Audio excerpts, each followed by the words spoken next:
Bonjour ma famille, j'espère que vous allez bien. En ce lundi 24 juillet, je viens dire merci à Dieu pour la vie qu'il nous donne, pour la protection, pour son amour, pour ses bontés. Merci pour mon cœur, merci pour ton cœur, merci pour nos cœurs qui continuent de battre. C'est une grâce de se réveiller le matin et de pouvoir continuer à faire la joie des personnes qui nous aiment et qui ont besoin de nous. Il y a des gens qui ont besoin de nous. Il y a des gens qui nous aiment. Il y a des gens qui ont besoin que nous soyons là afin qu'ils aient un équilibre. Il y a des gens qui ont besoin que nous soyons là afin qu'ils continuent de marcher, afin qu'ils continuent d'avancer. Quant à moi, je continue d'avancer parce que je suis toujours là et j'ai la foi que je n'ai pas encore tout vu. Il y a des choses que je dois voir, il y a des choses que je devrais voir. Et si je suis toujours là, c'est parce que je ne les ai pas encore vues. Merci d'inviter quelqu'un que tu aimerais faire participer à ce direct. Et merci de partager. Si tu veux que l'évangile puisse arriver jusqu'aux extrémités de la terre. Et j'aimerais te dire que l'évangile est déjà arrivé jusqu'aux extrémités de la terre. Jusque dans les lieux les plus reculés. Pourquoi je le dis? Parce que pendant que je parlais, le Seigneur m'a rappelé qu'il me l'a révélé hier. Hier soir, j'étais en train de faire défiler la file d'actualité de Facebook. Et le Seigneur me faisait... Hier soir, merci pour les cœurs, s'il vous plaît, merci pour les cœurs. Je ne sais pas si la vidéo est signalée ou pas. Merci pour les cœurs. Bonjour, bonsoir à vous tous qui êtes là. Je peux lire Josiane. Marie Atta, Josiane, je vois Moza Kachunga, c'est mon bien-aimé. Je crois que c'est depuis la RDC. Inès, Ruffin Gildas, joyeux anniversaire Ruffin Gildas. Je sais que tu es surpris que je te souhaite un joyeux anniversaire. Je sais que tu es surpris. Voilà. Et je te souhaite un joyeux anniversaire. Que le Seigneur te fasse du bien. Merci de partager, s'il vous plaît, afin que je puisse terminer ce partage. Merci de partager, s'il te plaît. Donc, j'étais en train de dire, si nous sommes là, c'est parce que nous avons encore une mission à accomplir et parce que nous n'avons pas encore tout vu. Donc, j'étais en train de dire que hier soir, nous sommes aujourd'hui lundi le 24 juillet. Hier, nous étions dimanche le 23 juillet. Et hier, dans la soirée, le Seigneur était en train de me révéler que l'évangile a déjà été prêché dans le monde entier. En fait, j'étais en train de faire défiler la file d'actualité. Voilà, je sais que tu étais surpris. Je sais que tu ne t'attendais pas à ça. C'est la surprise du jour. Happy birthday to you. My brother, Ruffin of Congo Brazzaville. Le Seigneur était en train de me révéler. Il me disait, est-ce que tu te rends compte que quand tu fais défiler la file d'actualité, tu vas toujours trouver une vidéo où on parle de Jésus. C'est pas possible que tu fasses défiler la file d'actualité sans pourtant que tu ne tombes sur une vidéo où on parle de Jésus. Ça veut dire qu'à travers les réseaux sociaux, tout le monde est sûrement déjà tombé sur une vidéo où on parle de Jésus. Sûrement. À moins que la personne ne soit pas connectée aux réseaux sociaux. Quiconque qui a un téléphone et qui a Internet a déjà entendu parler de l'Évangile. Tout le monde n'est pas encore converti, non. Mais tout le monde a déjà entendu parler de l'Évangile.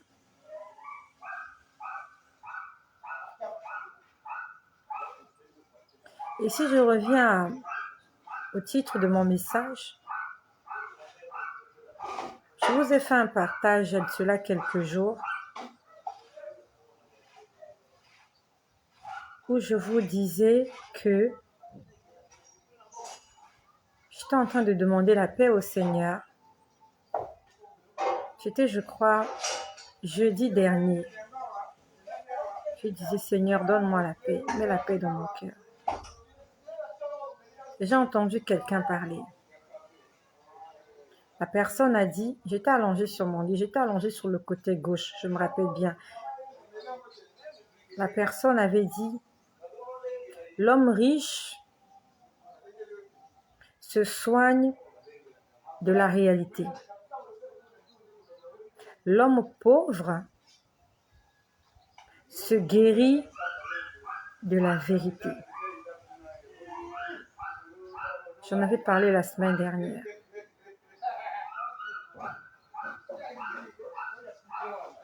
Et le soir de ce jour-là, le même soir de ce jour où j'avais fait le partage, ce soir-là, avant de dormir, comme de coutume, j'ouvre ma Bible pour la lire.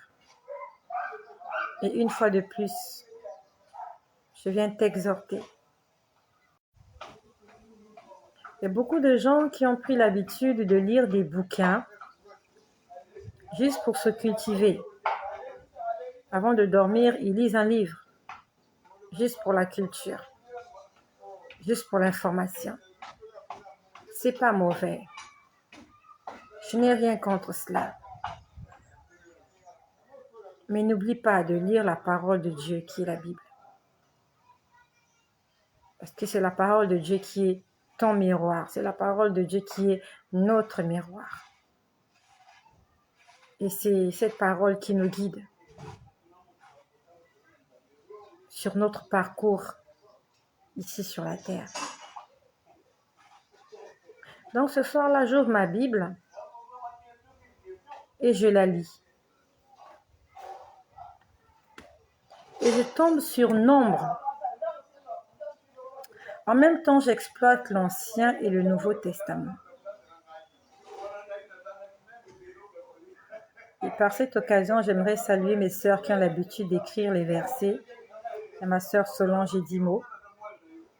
Il y a ma sœur Yan du Soleil qui aime souvent écrire les versets. Et je te remercie pour toi qui vas écrire ce passage-là.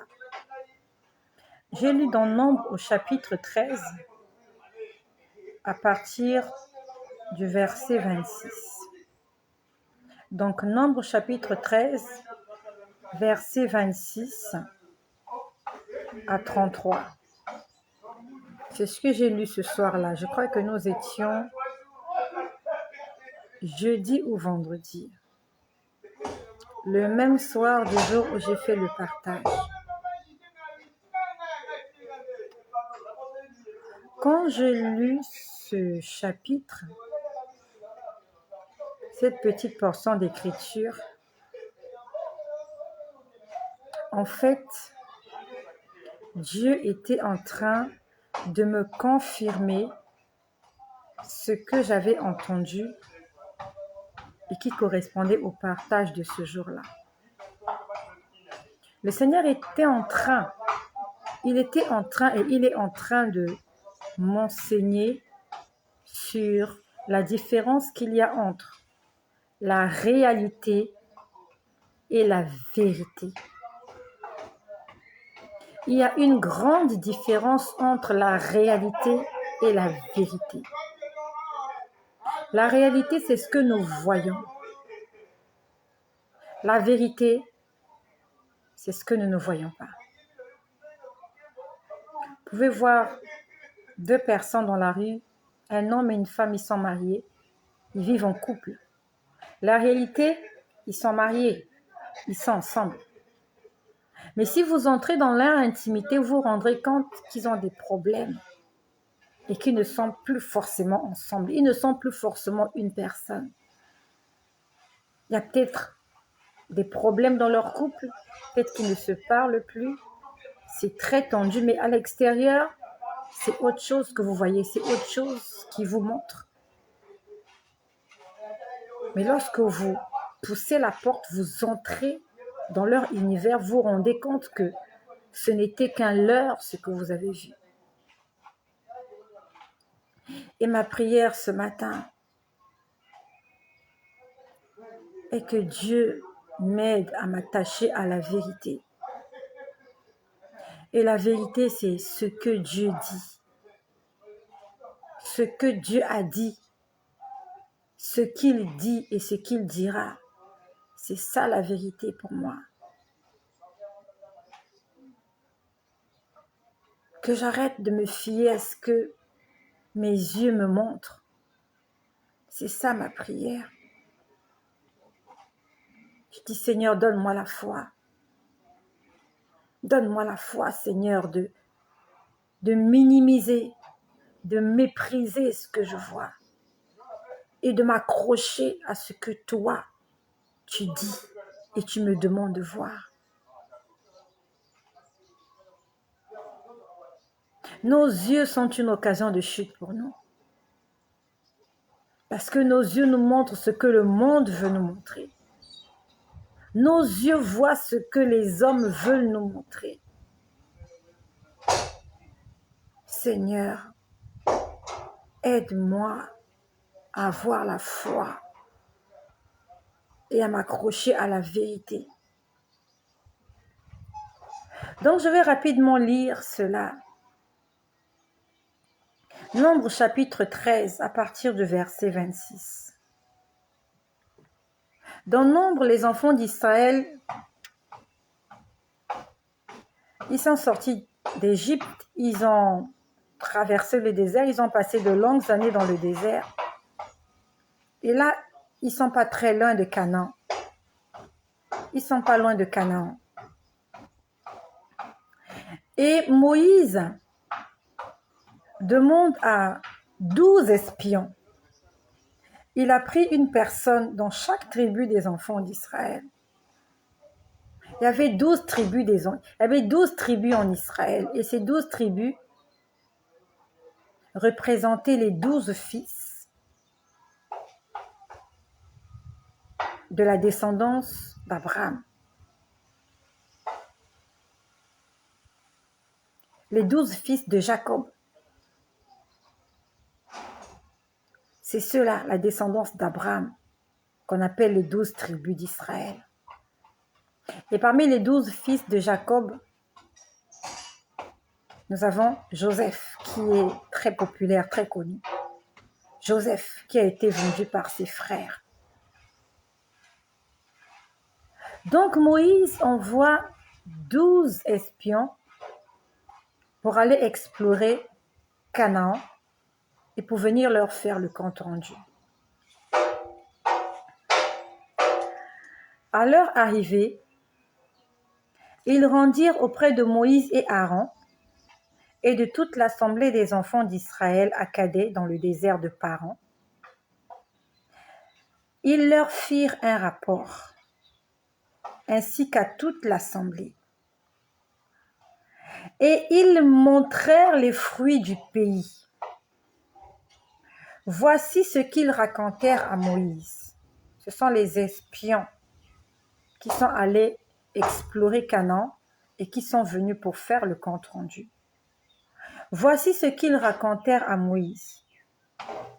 Nous sommes allés dans le pays où tu nous as envoyés. À la vérité, c'est un pays où coule le lait et le miel. Je reprends.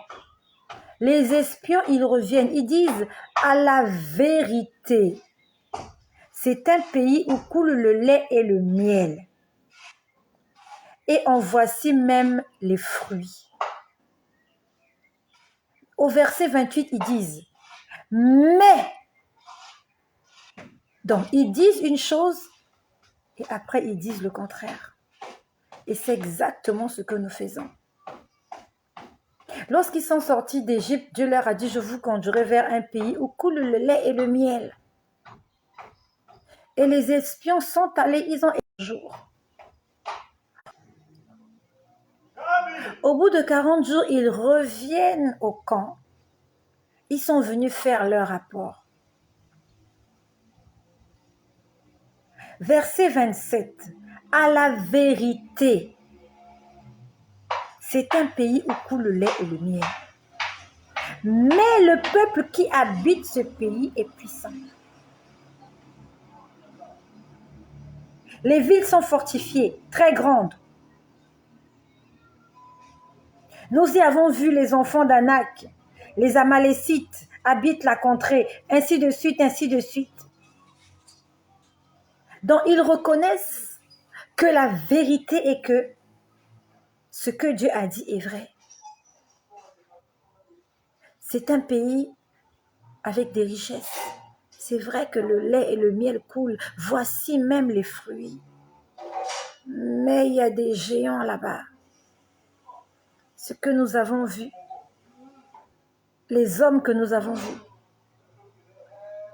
la forteresse que nous avons vue, les peuples que nous avons vus, ils sont plus grands, ils sont plus forts que nous. Ils sont même plus nombreux que nous. Donc, ils disent une chose qui est vraie, mais de l'autre côté, ils disent quelque chose qui les démotive. Ils sont attirés par le lait et le miel. Ils aimeraient profiter de ce lait et de miel. Mais à cela s'ajoute un mais. À cela s'ajoute le mais.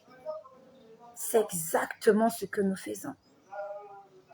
La vérité confrontée à la réalité. Et il faut faire le choix. Ou tu t'accroches à ce que ce pays est un pays où coule le lait et le miel et tu vas le conquérir. Ou alors tu t'accroches aux géants que tu as vus, aux grands que tu as vus, aux guerriers que tu as vus, aux forteresses que tu as vues, à ce peuple nombreux. Et ce qui m'a interpellée, c'est au verset 33. Ils disent, nous avons vu des géants, enfants d'Anak, de la race des géants. Nous étions à nos yeux et aux leurs comme des sauterelles. Donc, ils disent que nous étions à nos yeux. Donc, d'abord, eux-mêmes, ils se voyaient comme des sauterelles. Donc, avant que l'ennemi ne leur ait dit que vous êtes des sauterelles, eux-mêmes, ils se sont donné un adjectif qualificatif que nous sommes des sauterelles devant eux. Donc, ils ont dit, nous étions à nos yeux. Donc, ils disent d'abord, nous-mêmes, nous étions. Donc, ils sont convaincus. Nous étions à nos yeux et aux leurs. Donc, le problème, c'est d'abord nous. Le problème, ce n'est pas l'adversaire. Le problème, ce n'est pas l'ennemi. Comment est-ce que nous nous voyons en face de ce pays que nous devons conquérir, en face de cette situation que nous rencontrons, en face de Goliath? David n'était qu'un petit garçon, n'était qu'un jeune homme. Goliath était un géant. Et ce qui est sûr, c'est que cette parole s'applique aussi pour David. David était une sauterelle devant Goliath. Mais cela ne l'a pas arrêté. Que Dieu nous donne la foi de David. Ce que les 12 espions, excepté Caleb et Joseph, ont dit et ont fait, c'est exactement ce que je suis en train de faire. C'est exactement ce que nous faisons. La vérité, c'est ce que Dieu a dit. Mais la réalité, c'est ce que nos yeux voient.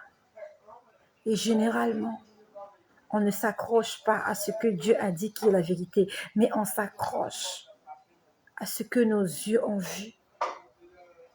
La réalité, il y a un géant, il y a une forteresse, il y a un mur infranchissable. Je me vois à mes yeux comme une sauterelle. Alors que Dieu qui va me faire, je me vois moi-même, à mes yeux, je me vois comme une sauterelle, comme une proie facile.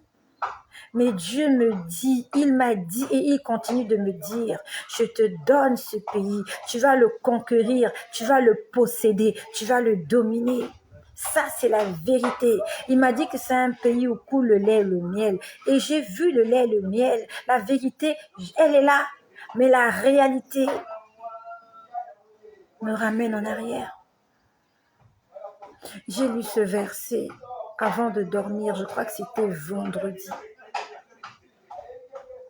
Je me suis dit, c'est exactement ce que je suis en train de faire. Je suis confrontée à la réalité et à la vérité. Et je suis en train de m'accrocher à la réalité. Et quand j'ai lu ce verset, je me suis sentie tellement coupable. Parce que ces gens-là qui ont démotivé les enfants d'Israël, ils ne sont pas entrés dans la terre promise. Parce qu'ils étaient pour Israël comme une occasion de chute.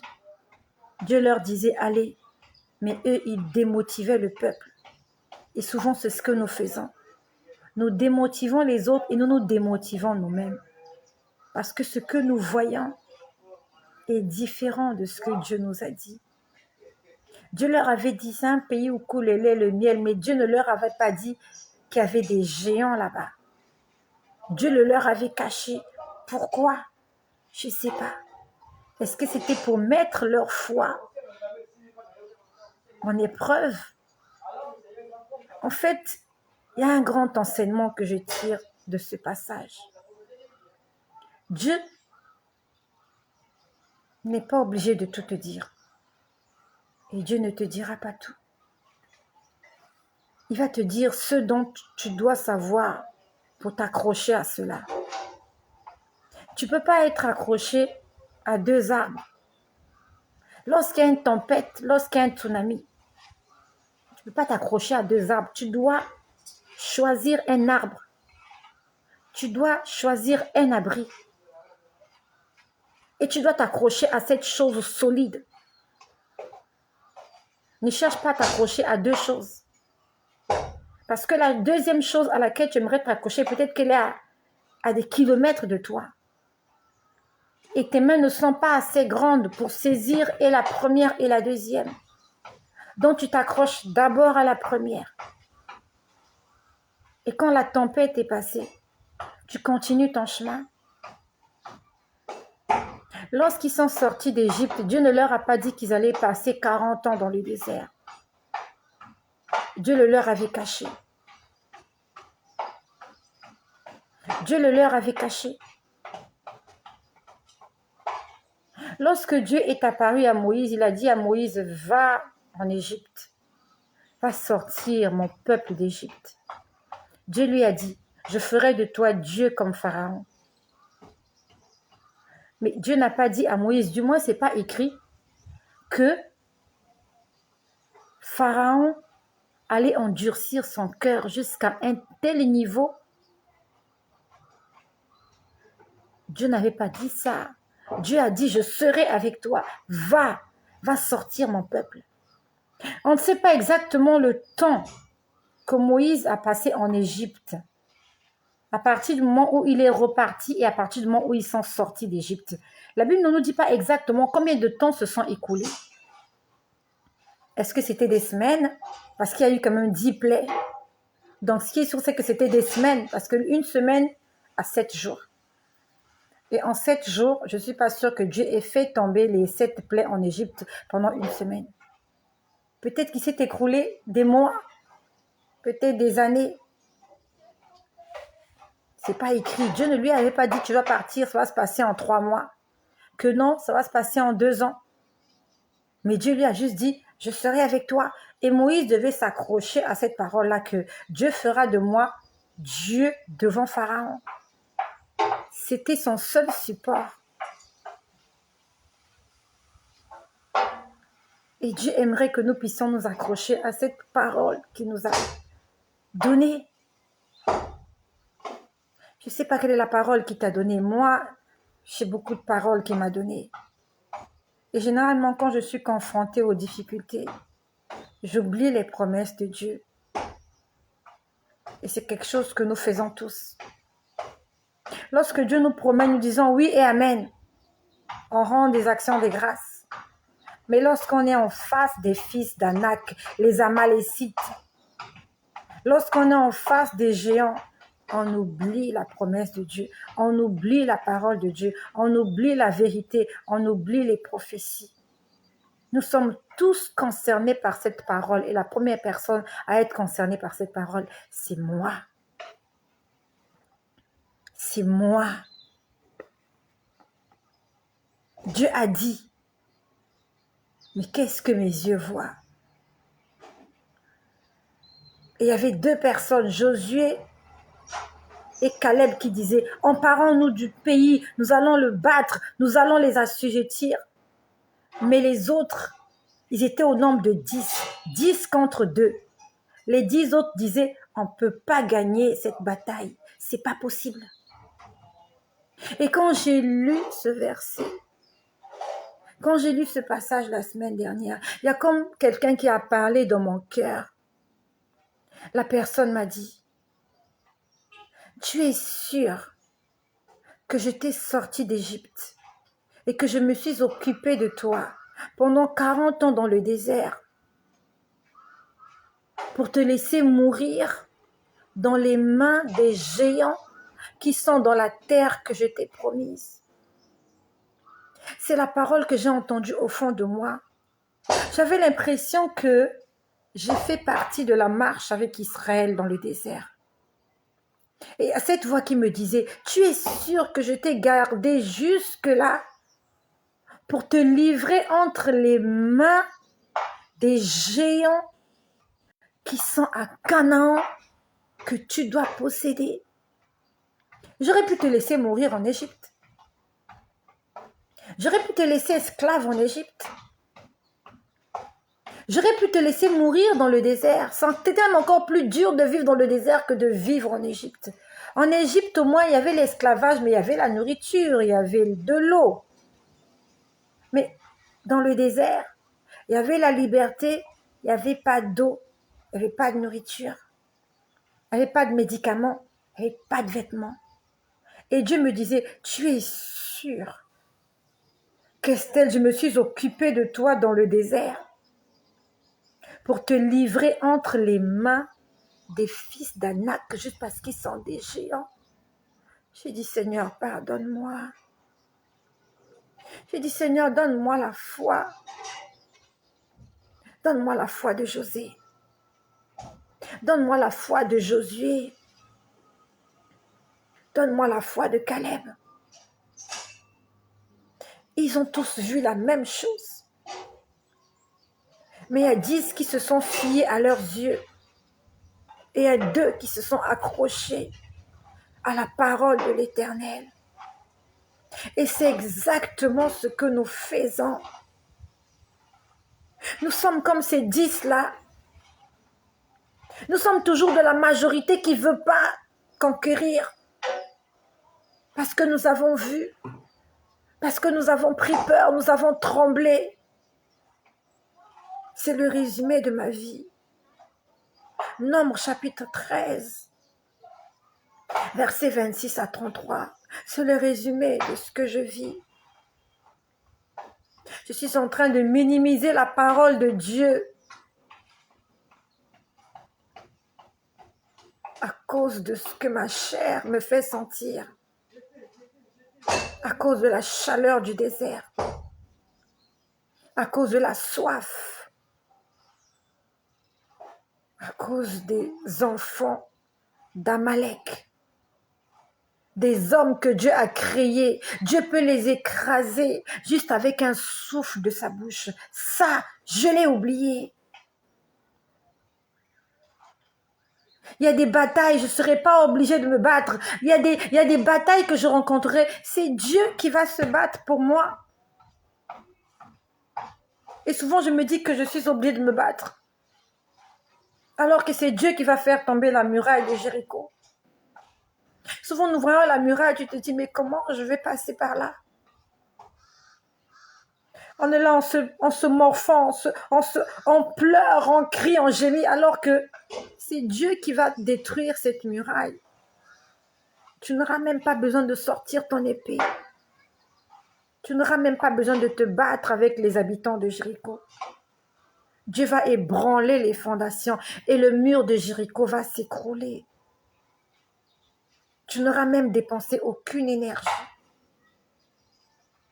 Mais ce que nous voyons, c'est ça qui me tue, c'est ça qui nous tue. Le Seigneur ce soir-là a parlé dans mon cœur. Il me dit, tu es sûr que je t'ai fait traverser le désert pour te livrer entre les mains de tes ennemis. J'ai combattu pour toi en Égypte. Les enfants d'Israël ne se sont pas battus avec les Égyptiens. C'est Dieu qui est en train de travailler. L'Égypte a été frappée par 10 plaies. Ces plaies-là ne venaient pas des enfants d'Israël, ça venait de Dieu. Ils sont arrivés en face de la mer. Ce n'est pas eux qui ont ouvert la mer, c'est Dieu qui a ouvert la mer.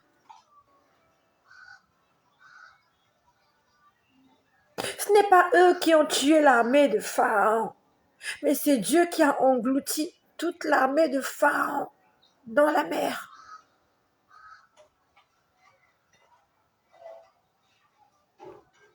Et Dieu est en train de me dire, tu es sûr que j'ai fait tout ça pour toi? Et que juste au moment où tu es prêt à entrer dans ton héritage, dans la terre que je t'ai promise, tu commences à trembler, tu commences à te lamenter,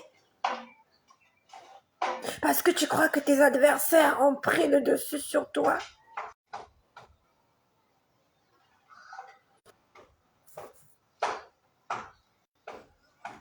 Je ne suis pas venue enseigner. Je ne suis pas venue exhorter quelqu'un. Je suis venue témoigner. Je me suis reconnue. Je suis exactement parmi les 10 espions qui ont murmuré contre Moïse et qui ont démotivé la foi de tout un peuple. Je suis exactement comme ces 10-là. Mais je viens me confesser, je viens me repentir. Peut-être que j'ai été une occasion de chute pour toi. Par mon attitude, par mes mots. Peut-être que je t'ai fait pleurer, je t'ai rendu triste et peut-être que j'ai baissé ta foi.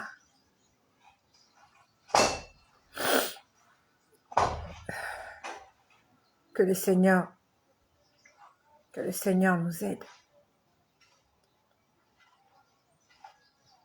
Que le Seigneur nous aide et je sais que tu t'es retrouvé. Je sais que tu t'es retrouvé. De la même façon que je me suis retrouvée.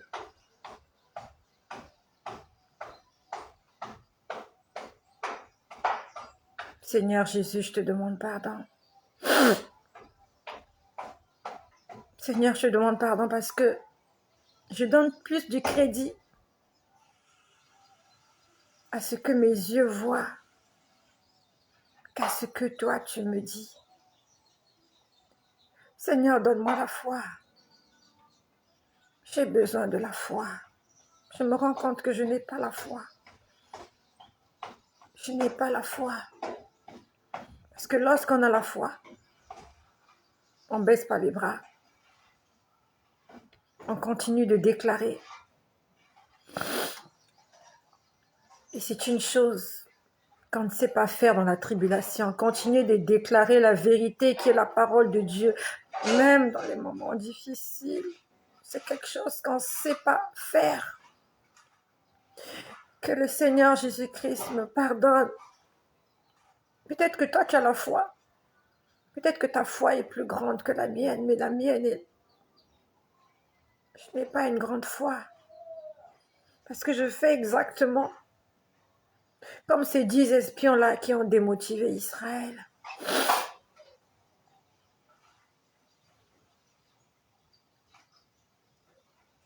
Et le samedi après-midi,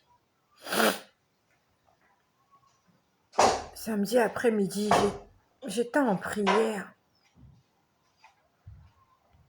Je ne sais pas si je suis toujours en direct. Parce que mon écran témoin s'est arrêté. J'espère que je ne parle pas dans le vide. Je ne sais pas si je suis toujours en direct. Je ne sais pas. Est-ce qu'il y a quelqu'un qui peut me confirmer si je suis toujours en direct? La vidéo s'est interrompue sur mon écran témoin. Ça fait un moment déjà que ça s'est interrompu.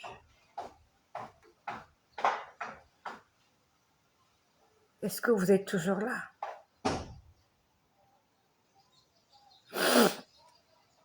Est-ce qu'il y a quelqu'un qui peut dire on est toujours en direct? Vous êtes toujours là? Merci. Merci. Donc, dans l'après-midi du samedi, je crois. C'était le samedi. Dans l'après-midi du samedi, il y a beaucoup de coupures. Dans l'après-midi du samedi, j'étais en train de prier. Je ne sais plus pourquoi est-ce que je priais. Je ne sais plus, je ne me rappelle plus. J'ai prié sur le lit jusqu'à m'endormir. Ça s'est passé dans l'après-midi. Je crois que c'était le samedi.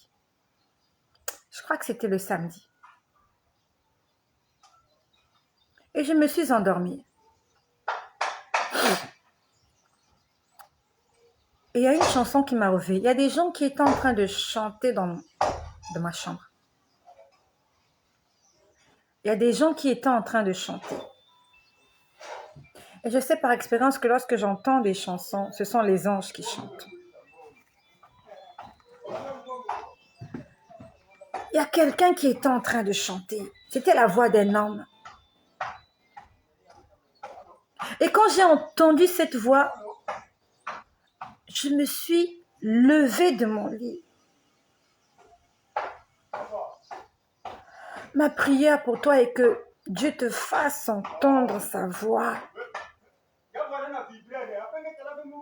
C'est bizarre. Malgré tout ça, il m'arrive encore d'avoir des moments de faiblesse. Malgré le fait que j'entends audiblement la voix de Dieu. Malgré le fait que j'entends les anges chanter dans ma chambre, dans ma vie. Malgré le fait que je vois des choses que l'œil humain ne voit pas. Il m'arrive de continuer de pleurer devant la difficulté. Je continue de pleurer devant la difficulté. Ce que j'entends est différent de ce que mes yeux voient. Ce que Dieu me montre en esprit est différent de ce que mes yeux voient. Mais bizarrement, je me comporte exactement comme ces gens-là. Quand je vois et que ça me fait mal, je pleure, je me lamente, je murmure. Alors que ce que j'ai vu dans le spirituel m'a réconforté, m'a fortifié. Mais quand j'ouvre mes yeux et que je suis confrontée à la réalité, je m'affaiblis. Que Dieu me donne la foi. Seigneur, donne-moi la foi. La chanson qui m'a réveillée cet après-midi-là, c'est un homme qui chantait. La chanson disait ceci. Quand tout va mal, oh mon âme, pourquoi t'as battu? Même au milieu de la tempête, il est là. C'est ce que j'ai entendu ce jour-là.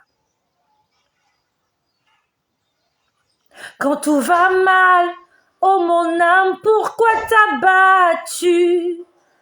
Même au milieu de la tempête, il est là. Quand j'ai entendu ça, je me suis dit, mais j'ai déjà entendu cette chanson quelque part. J'ai dit, mais j'ai déjà entendu cette chanson quelque part. J'ai dit, c'est une chanson que j'ai déjà entendue quelque part. Quand tout va mal, oh mon âme, pourquoi t'as battu? Même au milieu de la tempête, il est là.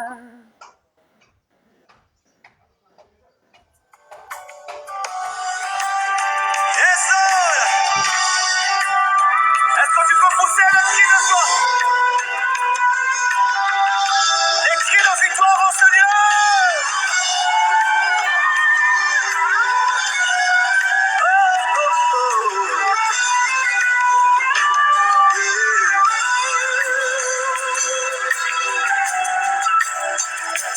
Je n'oublie aucun des bienfaits. À chaque fois j'y pense, mon cœur est de paroles pour te louer. Je n'oublie aucun des bienfaits. À chaque fois j'y pense, mon cœur est rempli de paroles pour te louer. Quand tout va mal, oh mon âme, pourquoi t'as battu? Même au milieu de la tempête, il est là. Quand tout va mal, oh mon âme, pourquoi t'as battu? Même au milieu de la tempête, il est là. Moi je le louerai encore. Moi je le louerai encore. Oh mon âme, bénis l'Éternel. Oh mon âme, bénis l'Éternel. Bénis le nom de l'Éternel. Oh mon âme, bénis l'Éternel. Oh mon âme, bénis l'Éternel. Oh mon âme, bénis l'Éternel. Oh mon âme.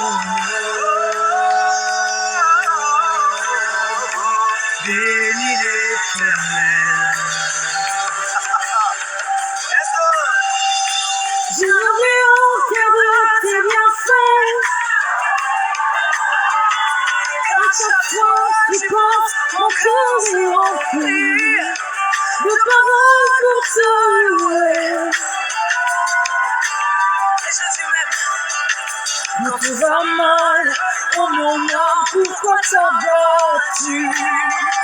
Même au milieu de la tempête, il est là, moi je le louerai. Moi je le louerai encore.